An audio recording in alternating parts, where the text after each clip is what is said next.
expect a big party, a lot of fun, a lot of surprises. We try to make the event the funnest, the most energetic experience that we can for our fans. So, and what about the Italian fans? Have you seen the girls outside that are a lot? I saw a lot of the girls, a lot of the boys that are waiting outside. We're very familiar with what to expect from our Italian fans. A lot of passion, a lot of intensity. Our fans are writing us on Twitter all year long, so we know that the Italian fans are very present. And if we ever forget them for too long, we get a lot of emails telling us to come back. So we're really happy to be here, and we had some great shows over the years. And for the first time, we're going to play Rome. So we're really excited about that. We're doing that tomorrow, so it's going to be a good time. So have you got some free days when you go to Rome, so you can go out and check it? You know what? We had a great day off yesterday in Milan, so that was wonderful. But unfortunately, we were supposed to stay longer in Rome and have a time off. But unfortunately, but at the same time fortunately, because we are going back to Canada for the Juno Awards, where we're winning an award for our humanitarian work. So it's kind of cool. Oh, it was very, very cool. Yeah. So you got the foundation, so how's it going? Yeah. It's going really well. We've raised over $1 million since we started, Cool. and we're giving away money to organizations that make a difference with teenagers, you know. So there's a lot of problems related to growing up, and a lot of teenagers are dealing with, you know, addictions, problems, sexual identity, depression, schooling issues. So we're trying to make a difference and help out in those areas of the life of a teenager. So do you think that nowadays teenager have got some more problems in staying in school and for the stuff you told me before, or is always the same, has always been the same? I think it was always problematic to grow up, you know, and there's always been issues, but it's been, you know, kind of dealt differently. Parents were more present before in kids' lives, and I think now with work and the expectations to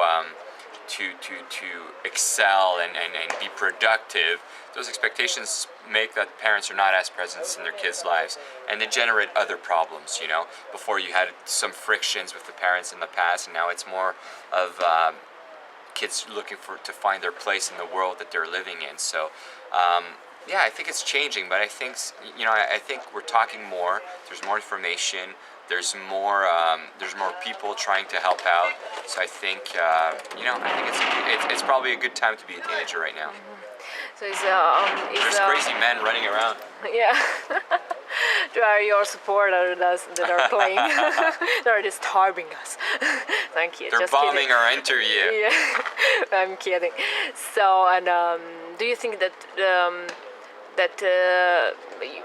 you got a career from some years? So, do you think that your kind of crowd is more interested in what happens in the world, respect before, or respect the people that has got your age, or do you think that the young boys and girls are less interested in what happens in the world?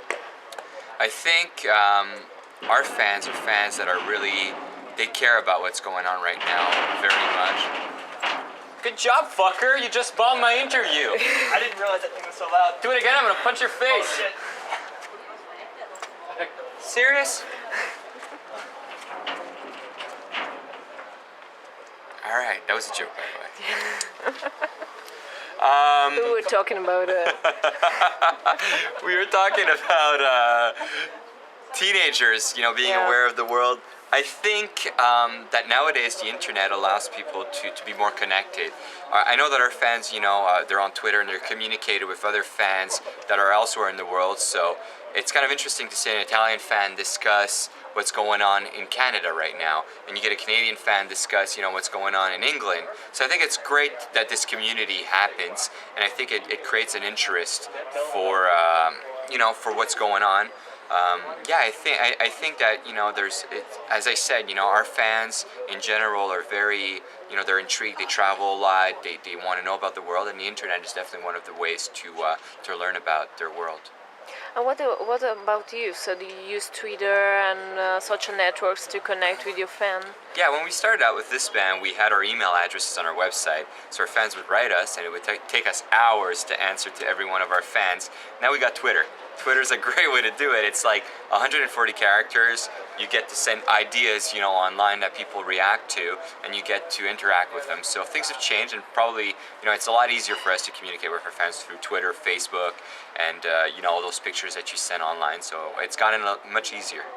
I can put myself in an artist's shoes for a moment, and I can imagine that writing something on Twitter, it is read by thousands and thousands of followers instantaneously. So do you have some times for your private life, or do you suffer the fact that you want to share something that you probably want to share with your real friend in your real life and not with your fans? I've got a few rules about Twitter. I don't necessarily discuss heavily my personal life. Obviously, I'm kind of blogging about what's going on in my life, and my professional and personal lives are they're intimately tied. So there's moments where I actually discuss things that are more personal that I would like probably, and there's a limit to when I'm going out, I don't use Twitter. When I'm with my family, I don't use Twitter. So I think it's a question of balancing, everything. But at the same time, you can't be a hypocrite. You're going to be in the public eye. Your fans are there. They want to know about you. You have to be generous in a sense where you're actually offering them something that's part of you and that's actually interesting. I think that used in a good way is a very good opportunity to the artist that like never before to contact the fan, because it makes very closer the fan and the artist. So it's not like before, but you have to use Twitter in the good way. Yeah, I think it's it's a great way of communicating, obviously, and I think it's great for younger artists too that are coming out right now, and it's a great way to promote their music and to get fans to know about them. And I think it's a great way to carry ideas. I think the people that actually tweet smartly will get more responses, so it's almost a contest of popularity, but it's also a contest of wittiness, who's funnier, who's fastest, and that makes it interesting. It's a great way to see a different spin on information. Are you working on some new material, actually? Right now we don't have the time to actually work on a new record, but the beauty of the work that we've put on the last record is that we've written over 70 songs, so we used 11. There should be 59 left to work with, so we're going to definitely pick some songs in there and write some new material for our next record, but I think we have a big part of the next record ready.